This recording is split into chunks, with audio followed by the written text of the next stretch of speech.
غزہ میں حماس اور اسرائیل کے درمیان جنگ بندی معاہدہ نافذ ہو گیا ہے۔ مصری صدر عبد الفتاح السیسی نے اعلان کیا کہ 2 سال کے جدوجہد کے بعد بالآخر غزہ میں امن قائم ہو گیا ہے۔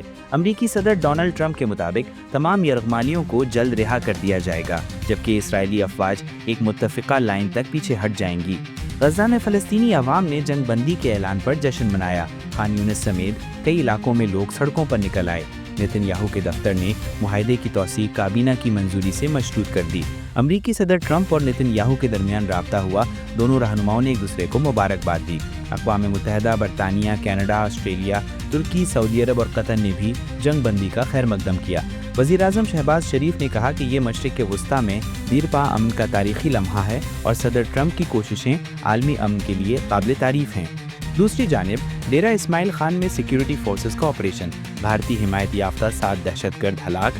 فائرنگ کے تبادلے میں میجر صفدین حیدر شہید ہو گئے۔ ISPR کے مطابق دہشت گرد ملک میں کارروائیوں اور بے گناہ شہریوں کے قتل میں ملوث تھے۔ سیاسی محاذ پر PTI حمایت یافتہ ارکان اسمبلی کو آزاد قرار دے دیا گیا، جبکہ وزیر اعلیٰ خیبر پختونخوا علی امین گنڈاپور نے بانی PTI کے حکم پر استعفیٰ دے دیا۔ اسی دوران نون لیگ اور پیپلز پارٹی کے درمیان سیز فائر یعنی بیان بازی بند کرنے پر اتفاق ہو گیا۔ عدالتی محاذ پر 26ویں آئینی ترمیم کے کیس کی سماعت 13 اکتوبر تک ملتوی کر دی گئی۔